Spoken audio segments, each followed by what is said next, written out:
The sound of a single gunshot echoed across the dusty valley of Copper Ridge, Colorado, as Zara Holcomb stared down at the bleeding rattlesnake that had nearly struck her ankle.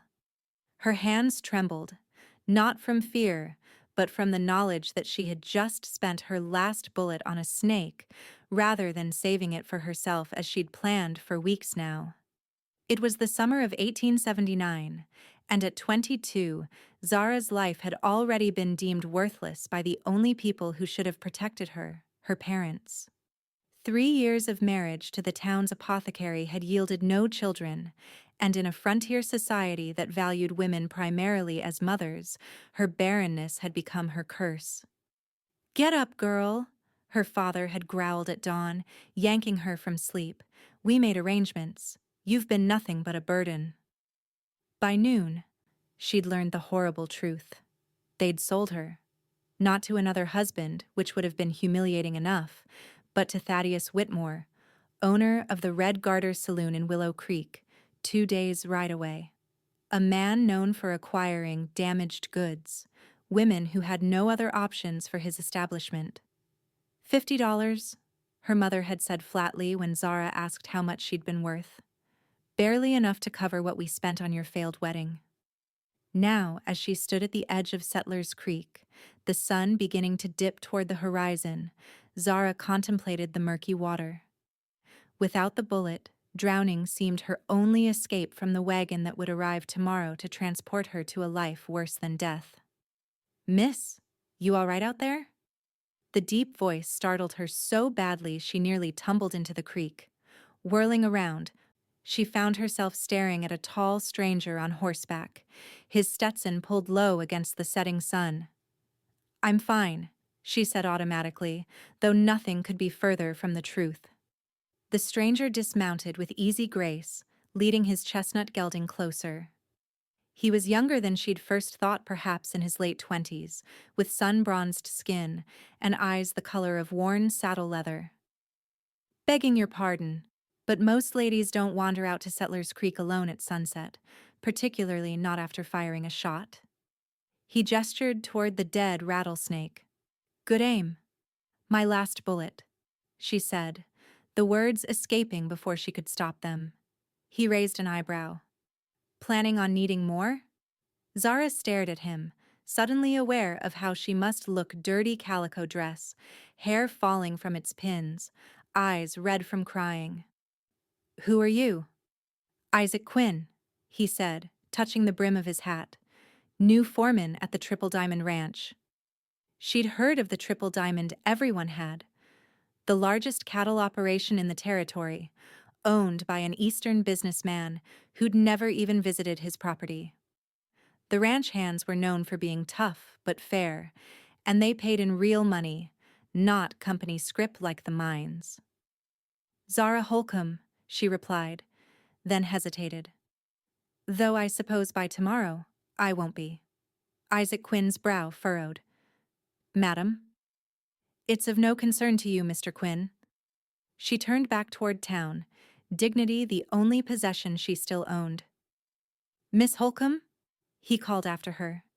"Whatever trouble you're in, killing yourself won't solve it."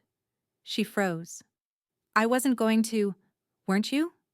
His voice was gentle, not accusatory. "I've seen that look before, during the war. Men who'd lost everything." "I haven't lost everything, Mr. Quinn," she said bitterly. "I've been sold. There's a difference." To his credit, Isaac didn't laugh or dismiss her words. Instead, he stiffened, his expression darkening. "Sold? To whom?" "Thaddeus Whitmore, Red Garter Saloon." She spat the words like poison. "My parents received $50 for their Barren daughter. Quite the bargain, I'm told." Isaac Quinn's jaw tightened. "When?"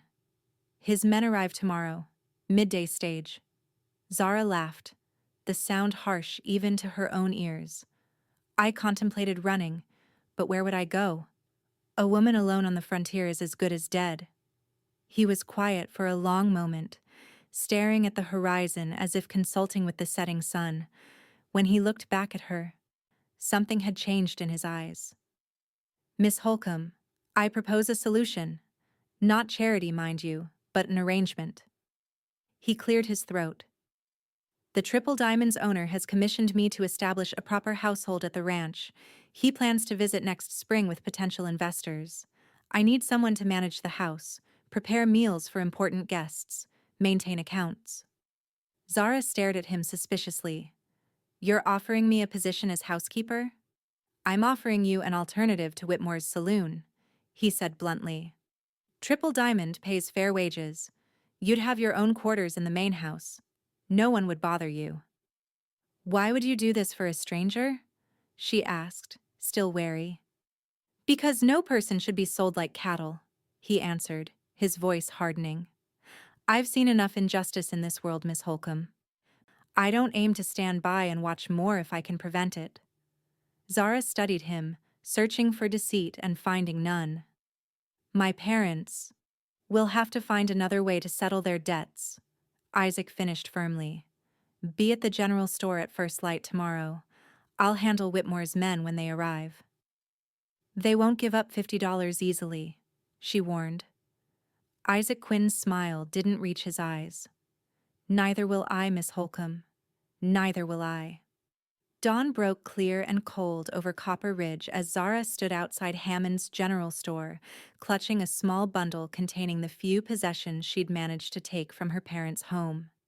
She'd slipped out before sunrise, leaving behind a note they probably wouldn't even read. 3 generations of Holcombs had scratched out a living in this town, and for what? To sell their daughter when times got hard? The clip-clop of hooves made her heart race until she recognized Isaac Quinn's chestnut gelding, followed by a small wagon driven by a rail-thin man with a shock of white hair. Miss Holcomb, Isaac greeted her, dismounting. This is Caleb, the Triple Diamond's cook. He'll drive you to the ranch once we've concluded our business in town. Caleb tipped his hat. Madam. Mr. Quinn, she acknowledged, her voice steadier than she felt. You're truly going through with this? I don't make promises I don't keep, he replied, then turned to Caleb. Wait here. This shouldn't take long. As Isaac strode toward the sheriff's office, Zara climbed onto the wagon seat. Caleb offered her a battered tin cup filled with coffee. Ranch is about 3 hours east, he said conversationally. Boss has been fixing up the main house these past months. Says we need to be civilized if we're gonna attract investors. Have you worked there long? Zara asked, grateful for the distraction. Since 71. Was with Mr. Quinn during the war too, infantry. He was just a boy then, but the kind that grew up fast. Caleb gave her a sideways look. He's a good man, miss. Best I've known. Before she could respond, raised voices drew their attention to the street. Isaac stood facing 2 rough-looking men outside the sheriff's office, his posture relaxed but alert. Sheriff Buchanan hovered nearby, looking uncomfortable. That's a legally binding contract, mister, the taller man was saying. The girl's been paid for. Whitmore don't take kindly to people interfering in his business. Your business is with her parents, Isaac replied calmly. My business is with you. Here's $75 more than what was paid. Consider the contract voided. The shorter man spat tobacco juice into the dust. Ain't about the money. Whitmore wants the girl. Says she's right pretty. Then Mr. Whitmore should court a willing woman, Isaac said, his hand resting casually near his holster. This one's not for sale, not anymore. The taller man stepped forward. You think you're something special, Cowboy. Whitmore's got friends all over this territory. This ain't over. Yes, Isaac said quietly. It is. He handed the money to Sheriff Buchanan. Sheriff will witness this transaction. Miss Holcomb is now under the protection of the Triple Diamond Ranch. Any grievances can be taken up with our attorneys in Denver. The mention of attorneys gave the men pause. After a tense moment, the taller one snatched the money from the sheriff's hand. Whitmore ain't gonna like this, he growled. Whitmore will have to live with disappointment, Isaac replied evenly. Good day, gentlemen. As the men skulked away, Isaac returned to the wagon. That's settled. We should leave before your parents realize you're gone." "Too late," Caleb murmured, nodding toward the far end of the street where Zara's father was charging toward them, her mother trailing behind. "Girl!" Harold Holcomb bellowed. "Get down from there! You've caused enough trouble." Isaac stepped between the wagon and her approaching father. "Mr. Holcomb, your business arrangement has been satisfied. The men from Willow Creek have their money more than what you were owed." "This ain't about money," Harold snarled. "It's about respect. She's my daughter." "A daughter you sold," Isaac cut in, his voice cold. "You forfeited any rights to her when you made that decision." "You can't just take her," Martha Holcomb said, catching up to her husband. "People will talk." "Let them talk," Zara said, finding her voice at last. "I'd rather be the subject of gossip than a prisoner at the Red Garter."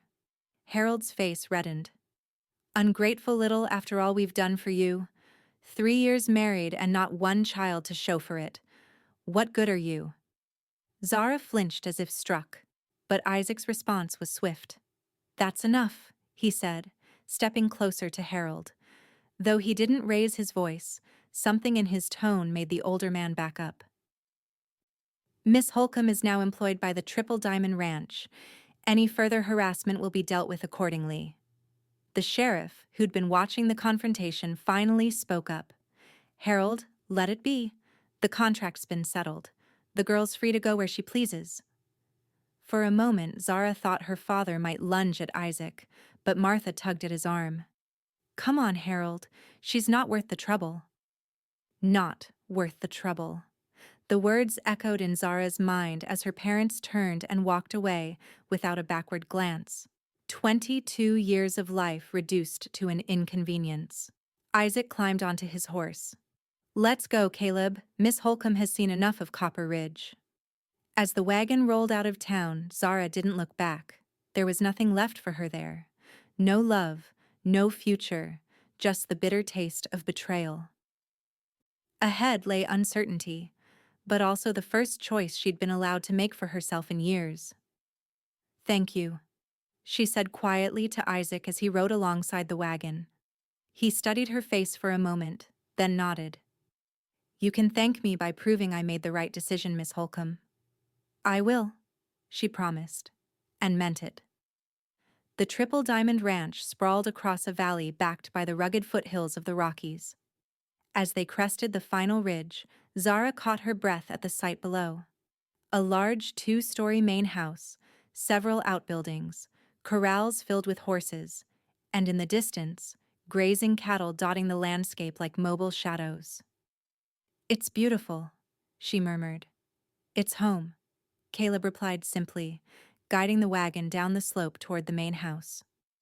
Several cowboys paused in their work to watch as they approached, touching their hats in greeting to Isaac but eyeing Zara with undisguised curiosity. "Word travels fast," Isaac said wryly. "They're not used to seeing ladies out here." "Will they resent my presence?" Zara asked, suddenly concerned about fitting into this masculine domain. "They'll appreciate having decent meals and clean sheets," Caleb answered with a chuckle. "Been eating my cooking for too long?" The wagon pulled up to the main house, a substantial structure of squared logs with a wide porch wrapping around the front. It looked solid and well-maintained, but lacked the feminine touches that would make it truly inviting. "I had Mrs. Fitzgerald from town prepare your quarters," Isaac said as he helped Zara down from the wagon. "She comes out once a month to help with the heavier cleaning, but otherwise, the house is yours to manage as you see fit." Inside, the house was Spartan but spacious, a large common room with a massive stone fireplace, a dining area that could seat at least 12, a well-equipped kitchen, and a small office lined with ledgers. Upstairs, Isaac showed her to a pleasant corner bedroom with windows facing both the mountains and the ranch yard. "My room is at the opposite end of the hall," he said, clearly wanting to establish propriety. "The other bedrooms are for guests. You'll have privacy here." "It's more than I could have hoped for," Zara said honestly, placing her small bundle on the bed. "Take today to settle in. Isaac told her. Tomorrow we can discuss your duties in detail. The owner expects quarterly reports on household expenses, so you'll need to keep careful accounts. After he left, Zara sank onto the bed, overwhelmed by the day's events. From the brink of despair to a new beginning in less than 24 hours. She had a position, a purpose, and most importantly, her freedom. But as she unpacked her meager belongings, doubts crept in. What if she failed at this task? What if her barrenness was just one symptom of a deeper inadequacy? What if Isaac Quinn regretted his impulsive rescue? A soft knock at the door interrupted her worries. "Come in," she called. An elderly woman with iron-gray hair and kind eyes entered, carrying a stack of linens. "I'm Mrs. Fitzgerald. Mr. Quinn asked me to stay an extra day to help you settle in." She smiled warmly. "It'll be nice to have another woman at the Triple Diamond." "I'm not sure what's expected of me," Zara admitted. "This house needs a woman's touch," Mrs. Fitzgerald said firmly. "Mr. Quinn has done wonders with the ranch, but men don't understand how to make a home. They need us for that, though they'll never admit it." Over the next few hours, Mrs. Fitzgerald showed Zara the pantry, the root cellar, the laundry facilities, and the kitchen garden that had been started but needed tending. By evening, Zara felt more confident about her new responsibilities. Dinner that night was a simple affair, just Zara, Isaac, and Caleb in the dining room, with the ranch hands eating in the bunkhouse as usual. The conversation was polite but stilted, everyone aware of the unusual situation. "The men will respect your position," Isaac assured her as they finished their meal, "but if anyone gives you trouble, you come to me immediately." "I appreciate your concern, Mr. Quinn, but I'm not made of glass," Zara replied. "I can manage a few cowboys." Something like amusement flickered in his eyes. "I don't doubt it, Miss Holcomb, just setting expectations." Later, as she prepared for bed in her new room, Zara stood at the window watching the stars appear over the mountains. For the first time in months, she felt a glimmer of hope. Whatever happened next, at least she had escaped the fate her parents had chosen for her. What she couldn't know was that Isaac Quinn stood at his own window, watching the same stars and wondering if he'd just made the biggest mistake or the best decision of his life. The next weeks passed in a blur of activity as Zara threw herself into her duties. The main house, while structurally sound, had been neglected in terms of comfort and appearance. With Mrs. Fitzgerald's help before she departed, Zara took inventory, organized the pantry, established cleaning routines, and began planning improvements. Isaac gave her free rein with the household budget, only requesting weekly updates on expenses. He spent most days working with the cattle or horses, often returning late for dinner, dusty and tired but always courteous. Gradually, the awkwardness between them eased into a comfortable working relationship. Zara learned that Isaac preferred coffee strong enough to stand a spoon in, never ate the crusts of his bread, and would read by lamplight until well past midnight. He discovered that she hummed when concentrating, arranged wildflowers in mason jars throughout the house, and had a surprisingly keen head for numbers. The ranch hands, initially wary, warmed to her presence after she improved their meals and mended their clothes without being asked. Even Caleb relinquished his kitchen duties with good humor, focusing instead on feeding the crew at the bunkhouse. "You've made quite a difference around here," Isaac commented one evening in late August as they sat on the porch after dinner. The setting sun painted the mountains in shades of purple and gold, while the first cool hints of autumn whispered through the pines. "The house was just waiting for some attention," Zara replied modestly. "Not just the house."